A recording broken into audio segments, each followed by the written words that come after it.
नमस्कार, देशोन्नतीच्या सुपर 30 मध्ये मी ऐश्वर्या आपलं स्वागत करते। रायगडच्या तळा तालुक्यात भीषण अपघात घडला आहे। ट्रेलर आणि एसटी बसची जोरदार धडक झाली। गुरुवार 8 मेला दुपारी 12:30 हा अपघात घडलाय। या अपघातात 4 जणांचा मृत्यू झाला आहे। टिटवाळा परिसरात एका 21 वर्षीय तरुणीसोबत धक्कादायक घटना घडली। आजीसोबत भांडणानंतर मैत्रिणीच्या घरी आश्रयाला गेलेल्या तरुणीला मैत्रिणींनी नशेचे इंजेक्शन देऊन कोंडून ठेवलं। तिच्या ओळखीतील 4 ते 5 जणांनी तब्बल 38 दिवस तिच्यावर बलात्कार केला। पोलिसांनी गुन्हा दाखल करून आरोपींचा शोध सुरू केला आहे। वडिलांनी आपल्या 15 वर्षांच्या मुलाची हत्या करून त्यानंतर स्वतः गळफास घेऊन आपल्या आयुष्याची अखेर केल्याची धक्कादायक घटना जव्हार तालुक्यात घडली आहे। आदित्य उर्फ भावेश शरद भोळे असे मृत मुलाचं व शरद रघुनाथ भोळे जीवन संपवणाऱ्या वडिलांचं नाव आहे। या प्रकरणी अधिक तपास पोलीस करतायत।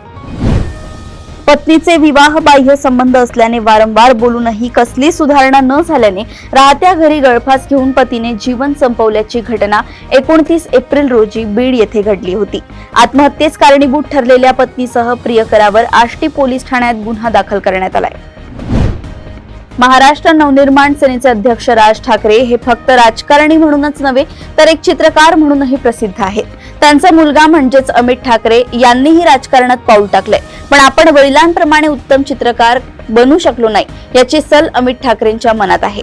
लहान असतानाचा वडिलांनी जो सल्ला दिला होता त्याचे पालन केले असते तर आपलंही एखादं चित्र प्रदर्शनात झळकलं असतं, अशी खंत अमित ठाकरे यांनी बोलून दाखवली आहे।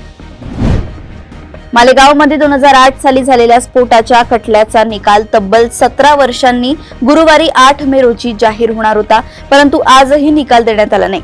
या निकालाबाबत बॉम्बस्फोट खटल्यातील आरोपी साध्वी प्रज्ञा यांनी एका ओळीत प्रतिक्रिया दिली आहे। त्यांनी आपला सत्यमेव जयतेवर पूर्ण विश्वास आहे असं म्हटलंय। अंगणवाडीतील 3 ते 6 वयोगटातील मुलांची नोंद शासनाकडे असते, परंतु खासगी शाळांतील नर्सरी प्री प्रायमरी शाळांवर नियंत्रण नसतं। आता या शाळा व तेथील विद्यार्थ्यांची नोंदणी करण्यासाठी शासनाकडून प्री स्कूल रजिस्ट्रेशन पोर्टल सुरू करण्यात येत आहे।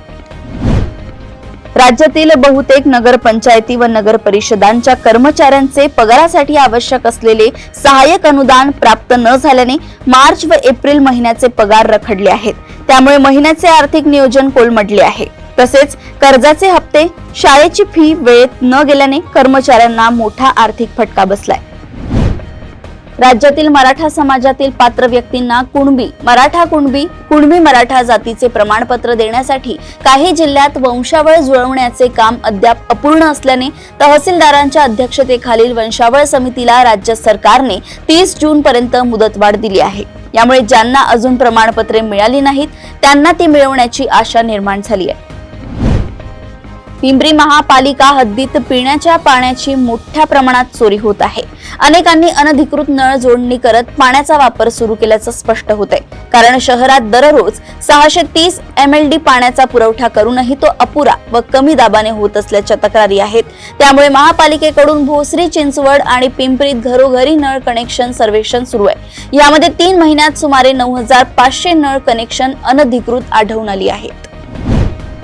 मोहाडी तालुक्यात मोठ्या प्रमाणावर उन्हाळी धानाची लागवड करण्यात आली आहे। धान परिपक्व होऊन कापणी व मळणीच्या दिवसात आले आहे, परंतु 1 मे ते 5 मे दरम्यान झालेल्या वादळी वारा व पावसामुळे बरेच परिपक्व झालेले धान पीक हे जमीनदोस्त झाले।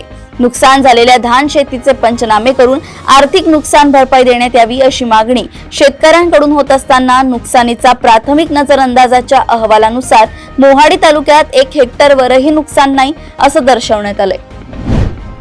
खासगी ट्रॅव्हल्स मध्ये क्षमतेपेक्षा अधिक प्रवासी दिसले तर आरटीओ तसेच वाहतूक विभागाकडून कारवाई केली जाते, मात्र असेच प्रवासी लालपरीत दिसून आले तर कारवाई होताना दिसून येत नाही। सध्या स्थितीत महिलांना अर्ध्या तिकीट दरात प्रवास करता येत असल्यामुळे लालपरीत मोठी गर्दी होत आहे। लोकसभा व विधानसभा निवडणुकीतही उमेदवारीपासून बाजूला राहत इंडिया आघाडीला मदत करणाऱ्या आम आदमी पार्टीने महापालिकेची निवडणूक स्वतंत्रपणे लढण्याचा निर्णय घेतला असल्याचं समजतंय। पक्षाकडून याला अधिकृत दुजोरा मिळाला नाही, मात्र पक्षाच्या पुण्यातील बहुसंख्य पदाधिकारी व कार्यकर्त्यांनी हेच मत व्यक्त केलंय।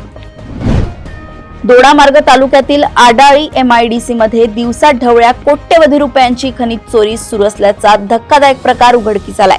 दरम्यान प्रांताधिकारी हेमंत निकम म्हणालेत, असा एक प्रकार उघडकीस येताच महसूल विभागाने धडक मोहीम हाती घेतली आहे. त्यामुळे आता अनधिकृत मायनिंग उत्खनन होणार नाही. लाचखोरीच्या प्रकरणात अलिबाग तालुक्यातील रेवदंडा येथील मंडळ अधिकारी आणि तलाठी जेरबंद झाले. रायगडच्या लाचलुचपत प्रतिबंधक विभागाने ही कारवाई केली. विजय मापुसकर आणि वसुंधरा धुमाळ अशी या 2 लाचखोर अधिकाऱ्यांची नावे आहेत. भारत सरकारच्या कायदेशीर कारवाईच्या इशाऱ्यानंतर सतबीज या आंतरराष्ट्रीय लिलाव कंपनीने बुद्ध धातूशी संबंधित असलेला पवित्र रत्नांच्या हाँगकाँग येथील लिलाव आता पुढे ढकललाय. या मौल्यवान संग्रहाचे वर्णन एक महत्त्वाचा पुरातत्वीय शोध असं करण्यात आले होते. या लिलावात बुद्ध धातूशी संबंधित होणाऱ्या रत्नांच्या विक्रीवर जगभरातील बौद्ध धर्मीय विद्वान आणि भिक्षू तसेच संबंधित अनेक प्रमुख बौद्ध संस्थांच्या प्रमुखांनी टीका केली होती. पहलगाम दहशतवादी हल्ल्यानंतर प्रत्युत्तरादाखल भारतानं सुरू केलेलं ऑपरेशन सिंदूर अजूनही चालू असल्याचं संरक्षण मंत्री राजनाथ सिंग यांनी आज सकाळी सर्वपक्षीय बैठकीत सांगितलंय. त्यांच्या काही तासात संरक्षण मंत्रालयाने जारी केलेल्या निवेदनामध्ये भारतीय लष्करानं थेट पाकिस्तानच्या लाहोर जवळील एअर डिफेन्स सिस्टीम उद्ध्वस्त केल्याचं नमूद करण्यात आलंय. फिरोजपूर सेक्टरमध्ये पाकिस्तानी घुसखोर जाणून बुजून आंतरराष्ट्रीय सीमा ओलांडताना आणि अंधाराचा फायदा घेत सीमा सुरक्षा कुंपणाकडे जाताना दिसला. त्यानंतर सतर्क बीएसएफ जवानांनी त्याच्यावर गोळीबार केला. दिवस उजाडल्यानंतर त्याचा मृतदेह पोलिसांच्या ताब्यात देण्यात आलाय. भारतातील निष्पाप लोकांचा बळी घेणाऱ्या दहशतवाद्यांना आश्रय देणाऱ्या पाकिस्तानला धडा शिकवण्यासाठी भारताने पुन्हा एकदा चिनाबचा आधार घेण्याचा निर्णय घेतलाय. बगलिहार आणि सलाल धरणाचे दरवाजे गुरुवारी उघडण्यात आले आहे. यामुळे आता पाकिस्तानमधील वेगवेगळ्या भागात पूरसदृश्य परिस्थिती निर्माण झाली आहे. उत्तराखंडच्या सीमावर्ती जिल्ह्याच्या उत्तरकाशीमध्ये हेलिकॉप्टर कोसळून दुर्घटना घडली आहे. गंगाणीजवळ 5 ते 6 प्रवासी घेऊन जाणारे हेलिकॉप्टर कोसळले. दुर्घटनेत मुंबईतील 4 जणांसह 6 प्रवाशांचा मृत्यू झालाय. सध्या उत्तराखंडमध्ये चारधाम यात्रा सुरू असताना दुर्घटना घडल्यानं यात्रेला गालबोट लागलंय. भारतीय सैन्य दलानं पहलगाम हल्ल्याचा बदला घेत पाकिस्तानातील दहशतवादी तळ उद्ध्वस्त केले आहेत. त्यामुळे भारत आणि पाकिस्तान या 2 देशांदरम्यान कधीही युद्ध भडकण्याची शक्यता वर्तवण्यात येत आहे. त्यातच आता बोलान आणि केच इथं झालेल्या 2 वेगवेगळ्या ठिकाणी बॉम्बस्फोट करण्यात आलाय. या हल्ल्यात 14 पाकिस्तानी लष्करी जवानांचा मृत्यू झालाय. या हल्ल्याची जबाबदारी बलूच लिबरेशन आर्मीनं स्वीकारली आहे. ड्रोनचे स्फोट, ड्रोन पाडल्याचे तसेच लाहोरच्या जवळपासच्या हवाई हद्दीत घुसखोरी झाल्याचे वृत्त समोर आल्यानंतर अमेरिकेने पाकिस्तानच्या लाहोरमधील त्यांच्या वाणिज्य दूतावासातील सर्व कर्मचाऱ्यांना सुरक्षित ठिकाणी आश्रय घेण्याचे निर्देश दिले आहेत. अमेरिकेने जे नागरिक संघर्ष सुरू असलेल्या ठिकाणांच्या जवळपास असतील त्यांना सुरक्षितपणे शक्य असल्यास तो भाग सोडावा असे आवाहन केले आहे. भारतानं केलेल्या ऑपरेशन सिंदूर नंतर पाकिस्तान जागतिक मदतीकडे डोळे लावून बसलाय. मात्र इथे पाकिस्तानला श्रीलंकेनं मोठा दणका दिलाय. श्रीलंकेनं बाजी मारली आहे. वर्ल्ड बँकेनं श्रीलंकेला $1 अब्ज मदत देण्याची घोषणा केली आहे. त्यामुळे इथे आता पाकिस्तानचा पत्ता कट होण्याची शक्यता आहे. त्यामुळे पाकिस्तानची 4ही बाजूनं कोंडी होण्याची शक्यता आहे. मुंबई विद्यापीठाने संलग्न असलेल्या 229 महाविद्यालयांवर मोठी कारवाई केली आहे. नॅक अधिस्वीकृती आणि महाविद्यालय विकास समिती स्थापन न केल्यामुळे या महाविद्यालयांची 2025 ते 26 या वर्षासाठीची प्रथम वर्षाची प्रवेश प्रक्रिया स्थगित करण्यात आली आहे. या यादीत काही नामांकित महाविद्यालयांचाही समावेश असून प्रवेश घेण्यापूर्वी यादी तपासण्याचे आवाहन विद्यापीठाने केले आहे. शासकीय वैद्यकीय महाविद्यालय जालना येथे प्राध्यापक, सहयोगी प्राध्यापक, सहाय्यक प्राध्यापक आणि वरिष्ठ निवासी यांच्या रिक्त जागांसाठी भरती होणार आहे. एकूण 93 जागांसाठी ही भरती असून अर्ज करण्याची अंतिम तारीख 3 जून 2025 आहे. इच्छुक उमेदवार 3 जून पर्यंत ऑफलाईन पद्धतीने अर्ज करू शकतात. निवड प्रक्रिया मुलाखतीद्वारे होईल. मुलाखती 4 जून 2025 पासून सुरू होतील. 10वीचा निकाल 14 किंवा 15 मे रोजी लागण्याची शक्यता वर्तवण्यात येत आहे. निकालाच्या 1 दिवस तयारी करावी लागते. त्यामुळे 12 मे रोजी गुरुपौर्णिमेच्या सुट्टी असल्याने 13 मे रोजी निकाल लागण्याची शक्यता कमी आहे. त्यामुळे 14 किंवा 15 रोजी 10वीचा निकाल लागू शकतो. यापूर्वी बोर्डाकडून मिळालेल्या माहितीनुसार 10वीचा निकाल 15 मेच्या आत लागणार आहे. निकालाच्या दिवशी दुपारी 1 वाजल्यापासून परीक्षार्थी त्यांचे गुण पाहू शकतील. एलॉन मस्क यांच्या स्टारलिंकला भारताच्या दूरसंचार विभागाकडून सॅटेलाइट संचार सेवांसाठी अधिकृत पत्र मिळालं आहे. राष्ट्रीय सुरक्षा नियमांचं पालन करण्याचं मान्य केल्यानंतर हा परवाना देण्यात आलाय. स्टारलिंक भारतात विशेषतः दुर्गम भागात सॅटेलाइट ब्रॉडबँड सेवा प्रदान करणार आहे, ज्यामध्ये घरगुती आणि मोबाईल कनेक्टिव्हिटीवर लक्ष केंद्रित असेल. स्पेक्ट्रम वाटप आणि नियामक मंजुरी मिळाल्यानंतर स्टारलिंक भारतातील पहिली कंपनी बनू शकते जी स्थिर आणि मोबाईल दोन्ही सॅटेलाइट सेवा देईल.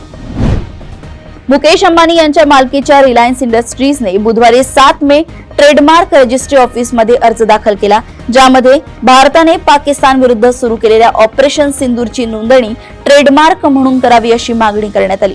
कंपनीने वस्तू आणि सेवासाठी वर्ग 41 अंतर्गत या संज्ञेची नोंदणी मागितली, ज्यामध्ये शिक्षण आणि मनोरंजन सेवांचा समावेश आहे. लाईव्ह लॉच्या अहवालानुसार रिलायन्स इंडस्ट्रीज व्यतिरिक्त इतर 3 व्यक्तींनी ऑपरेशन सिंदूरला ट्रेडमार्क म्हणून नोंदणी करण्यासाठी अर्ज केलाय. धर्मरक्षक अहिल्यादेवी होळकर एक युग हा सिनेमा संपूर्ण महाराष्ट्रात 23 मे रोजी चित्रपट प्रदर्शित होणार आहे. अहिल्यादेवी होळकरांचा हा अभिमानास्पद इतिहास सिनेरसिकांसाठी सोनेरी अध्याय ठरणार आहे. या चित्रपटाच्या पोस्टरचे भव्य अनावरण छत्रपती शिवाजी महाराजांचे वंशज, माजी खासदार, लोकनेते छत्रपती उदयनराजे भोसले यांच्या हस्ते नुकतेच दिमाखात पार पडले. भारतीय वनडे क्रिकेट संघाचा कर्णधार रोहित शर्मानं इंडियन प्रीमियर लीग 2025 दरम्यान 7 मे रोजी कसोटी क्रिकेटमधून निवृत्तीची घोषणा करून क्रिकेट जगताला आश्चर्यचकित केलं. रोहित शर्मानं गेल्या वर्षी T20 विश्वचषक जिंकल्यानंतर लगेचच T20 आंतरराष्ट्रीय क्रिकेटमधून निवृत्तीची घोषणा केली होती. जवळजवळ 1 वर्षानंतर रोहितनं कसोटी क्रिकेटमधून निवृत्तीची घोषणा केली. परिणामी रोहित आता फक्त वनडे क्रिकेट खेळताना दिसेल. अशाच सुपर 30 बातम्या जाणून घेण्यासाठी बघत रहा देशोन्नती. नमस्कार.